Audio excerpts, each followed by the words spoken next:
Yes, indeed. Good morning. It is BBC Asia Network's Big Debate. It's 11 minutes past 11. My name is Nihal, and a good morning to you. Now, it may or may not surprise you that human trafficking is one of the biggest criminal industries in the world. And for those that become exploited by it, human rights are a far gone thing. In India, a government report found that around 75% of victims enter the sex trade through trafficking.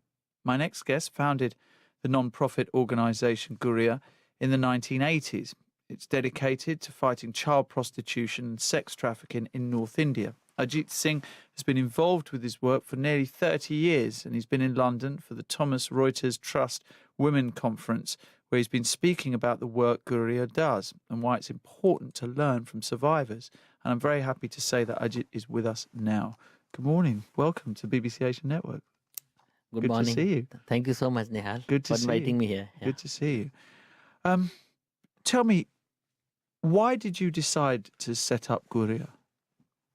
Well, Guria did not come in my life early. I began with adoption of 3 children from a red light area, and that was beginning of Guria basically.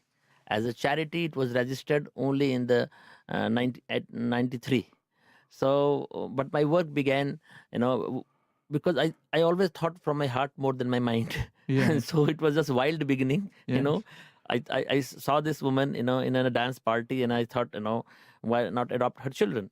So I did not know what NGO is. I did not know what degree on social work means. Okay. So it was just a very spontaneous, direct from my heart action. So these 3 children that you adopted, tell me about them. Well, it made a big hue and cry in the family, society, and in school we were told, oh, become Mother Teresa, become this, do that, but actually in real life when you start doing, you really socially totally ostracized, that was the beginning of everything, instead of appreciation or support, it was all discrimination that I faced, and it was the most difficult times in my life. I'm facing bullets today, but that doesn't matter to me at all. But if you ask me, that was the most difficult times when you are punished for doing something which were told in school. So that was it. And by a chance, after 1.5 years, the whole effort failed. The woman took away the children. I was like, I didn't understand what had happened, Now I understand. What woman? The woman from the red light area took away her children after 1.5 years. Okay. So you had adopted them? Yeah, I brought them home. Okay. And then to your family home? Yes, to my family home in Varanasi in UP. So it didn't work, because, and I did not understand why. Now I understand the whole criminal nexus, the whole control of the traffickers and the brothel keepers and the pimps over the women, and all that thing, because basically children were are asset, they are the capital, there were 2 girls and 1 boy, So I couldn't understand at that moment, but now I understand why it all happened, So I then straight away I went to the red light area and began working there, right? So you tried to rescue these 3 children from the red light district, but ultimately their mother took them back to the red light district. I did not know the word rescue at that time. It was just like, I wanted to help them, support them, because there were no terminologies also at that moment. In 1988, it was like, the sex trafficking issue was unheard of. I did not know anybody, believe me. So we had to evolve on our own, We did not know where to catch the snake from. Should I catch the mouth or the body or the tail? Right, right. Yeah. So you were, I guess, slightly naive at that time. You wanted a simple solution for what is a very complicated issue. I thought there will be a revolution. I will go and educate them and that's all. Yeah. But, when I got into education, then I realized in the red light area, this crime, this syndicate, it's not about charity work that we NGOs think. It's straight away a head-on collision with the criminals, mafias, of that level. And so it came all later. Then we got into, apart from education, etc., we got into straight away rescue operations. And once you do a rescue operation, the same traffickers and brothel keepers take away the girls, in the name of fake parents and fake documents, right? So it's a very, very challenging work, and we have to also take care of the witness protection, no, because we don't have witness protection in India. So we have hidden so many girls here and there, trying to support them, so that they can testify in the courts. So it's a very big challenge. From like, we have an end-to-end strategy. That is what Guria believes, because if you leave them at any point, things will come to zero. And you see, even in 2014, the what you call almost 80% of the traffickers, the cases were acquitted. Okay, so you can understand the level of acquittal, because there are hardly witnesses who will testify. Okay, and that is where we ourselves offer as witnesses. So, how many of these, and it's mostly girls, how many of them are trafficked because they are kidnapped, and how many of them are sold by their own parents because of poverty? Well, I don't have any figures for this, but as I understand from my experience, but some children are actually sold, aren't they, by their parents? Exactly. No, I tell you, poverty in India, India is growing, share market is growing, and all that growth rate is a different aspect. The rich are getting richer. Yeah. So we have to differentiate between growth and development, and so we are growing, so-called, but the development side is really getting weak, I would say, and because of that poverty, people are migrating from one place to other, like my eastern UP, like it has the highest number of outgoing migrants in the country, almost one of the highest. So obviously that migration, unsafe migration, I would say, converts into trafficking. Okay, so most of it is because of that, but the physical kidnapping part is, I would say, the most minimal. They are fooled in the name of jobs, they are in the name of marriage, in the name of making them heroines, or in Mumbai or something like that. So I would say the physical what you call kidnapping is the minimal thing. They don't need to, they can manage it this way, because the point is, the traffickers get away because even the person who's getting trafficked doesn't know he's getting trafficked. It's such a faceless crime. That's well, they're being groomed. The grooming happens later on. Okay, once they reach some certain destination, and then in the brothels, like they're given electric shocks, maybe chili powders are used. It's very brutal entry into, very violent entry into the whole sex trade. Right? And until they realize that this girl is not going to go away, until they realize that this girl is not, they send fake customers to test the girl, whether she's ready or she's wanting to run away, So they do it meticulously, tell me, Nihal, we have all the bloody police system and everything, and we fail, and they are working so smartly. The illiterate traffickers and brothel keepers are really on our heads right now. Yeah. You mentioned something to me before we started our interview properly about villages whereby everybody in the village is involved in prostitution. So there are families that are involved in prostitution. Yeah. Explain this to me. They're communities like Bediyas, Bacharas, they've been for hundreds of years. It's a custom, you see, it's a tradition, where the family is involved into prostitution, right? The daughters are appreciated, or they want daughters in their families, because they put the daughters into prostitution, and the sons, become pimps. And so is this in a red light district? Or... No, they are villages, basically, in a little part of UP, MP and Rajasthan.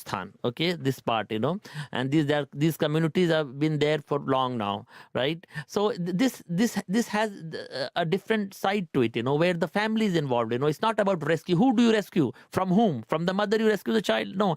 So it's it's not a police problem, basically. It's not law and order problem. It's social issue, social problem, and that is why I've been living there for almost 17 years now. I'm experimenting in one of the villages, and believe me, this is what I want to prove. Certain places you don't need brutal force, and by just living there, we've got 100% children going to school now. Okay, But these children will become prostitutes or pimps. let's hope so not, because that's the beginning, because But the expectation from their parents is that they will. well, let's see, even if it's 50% failure, 50% will succeed. Okay, I've already have almost 20 children going out and doing jobs now in that village. Okay, so things can change because it's a different experiment altogether. Okay, where I've just tried to be a part of their family, part of, as an anthropologist, I've tried to intervene there. Okay, without the money power, or because money is always not equal to change, Nihal. Let us understand. Okay, and we in NGO sector think, without money you don't start even a project, you see. And so the heart thing is totally missing. The heart and mind don't connect. I'm seeing this mechanical work. I'm sorry to say, this is really distorting the whole idea of social work. And what about the dangers that you face?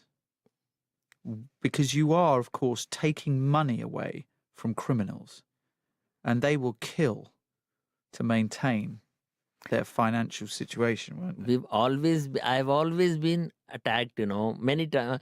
At least 5 cases, criminal cases, we've already filed with the police with all the evidence, telling them we're being threatened, we've been attacked, and so, but nothing happens, But very interestingly, there have been cases by the police against us also. That's the way they control the activists in India. You see, that's the historical fact. So are you suggesting that the police in certain situations and the criminals are working together? 100%. The whole institution of prostitution, at least in the Indian context, I can tell you very bluntly, when a new girl comes there's an entry fees by the police. They take sex favors. They take monthly income, collect monthly incomes. Everything is running under the what you call monitoring of the police. Okay, the last national level rescue operation that we did, that's one of the biggest one in Allahabad. Allahabad is in North India, and we got 61 brothels seized. Okay, every brothel had a minor girl, right?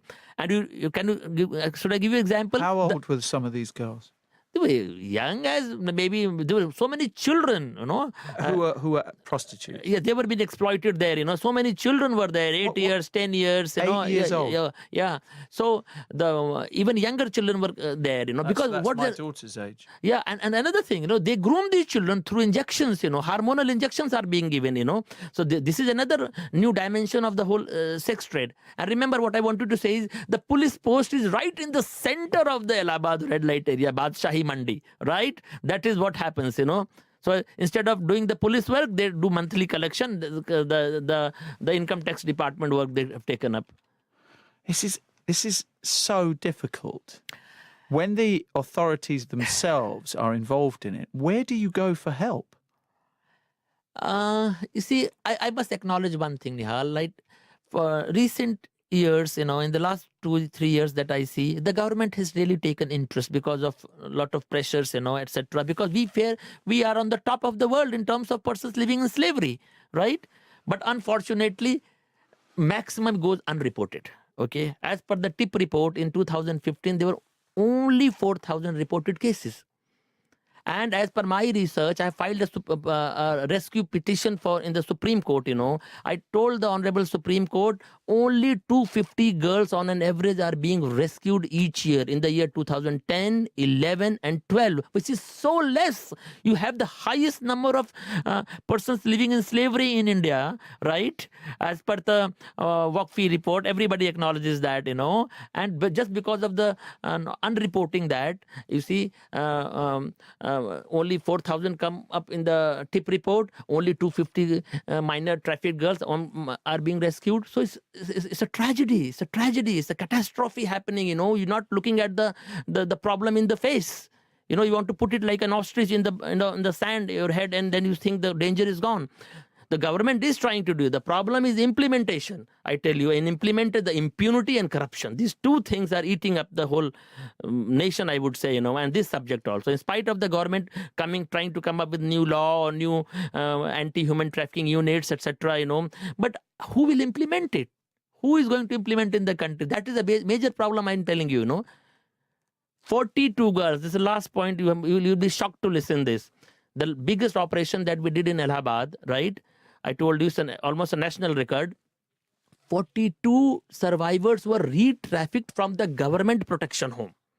Few months back. I'm not talking of 10 years back, only few months back, okay? So they were rescued. They were put into what was supposed to be a safe space. Exactly. And then they were re-trafficked. Yes, from the government protection home. And mind you, this case is being monitored by the Honorable Supreme Court of India, right? And they have the nerves and guts to even do that, okay?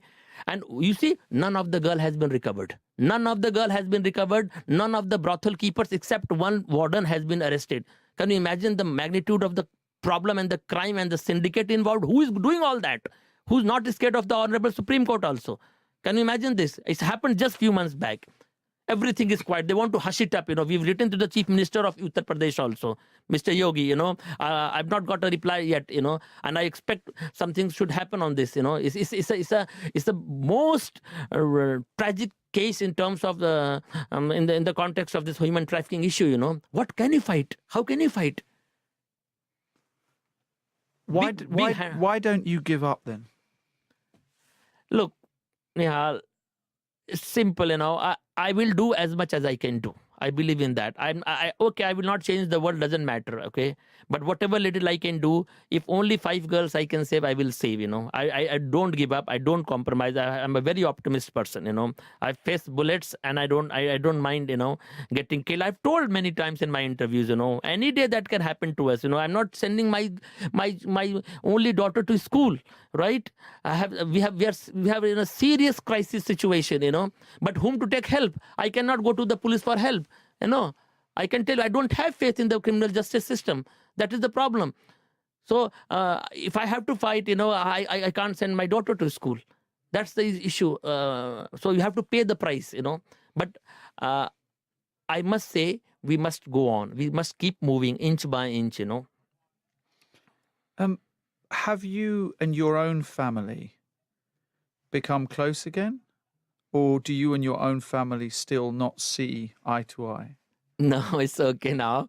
Actually, what happened was, it was like I brought children from red light area when I adopted, and by chance those children were Muslim children. Okay, so the Indian society is like orthodox of those terms, So it's very difficult, and the success is interpreted with money, Okay, all relatives will come and tell you, oh, you should not do social work now. You do it when you grow old or something like that, So it happened, but now in the Indian context, your parents are your best supporters, At last, anytime you can go back.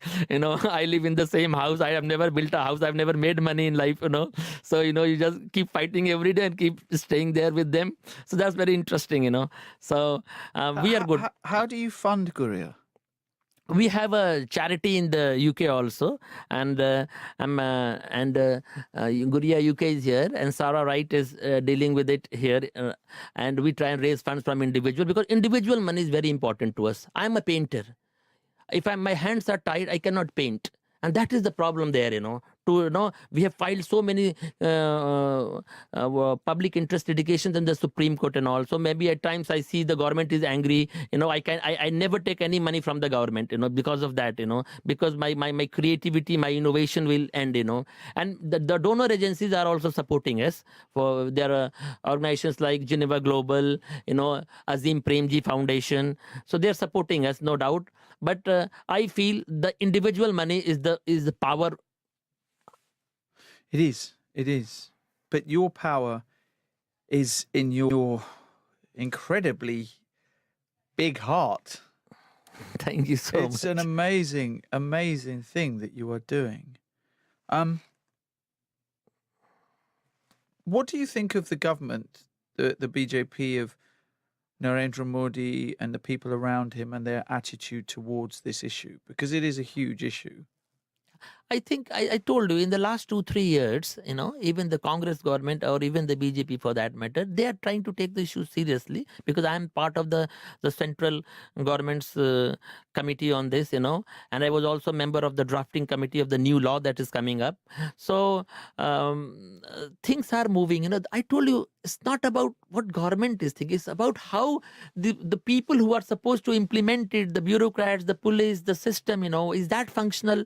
I tell you, it's in a, that's the crisis actually. It's about what government is. It's not the question about what government is wanting right now. Government is wanting something should happen. We are so infamous with the whole trafficking thing now, India, right?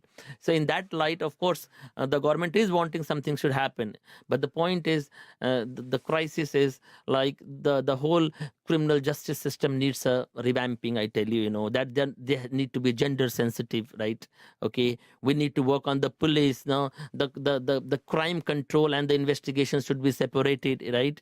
So all these little small things should be done at least to begin with. Well, look, we wish you the best of luck, Ajeet. I mean, people listening, I'm sure, cannot help but be inspired by you and what you're doing. So how will they find out more about Guria? How can they go onto the internet? What should they go and find? GuriaIndia.org. Right. Okay. Guria, Guria.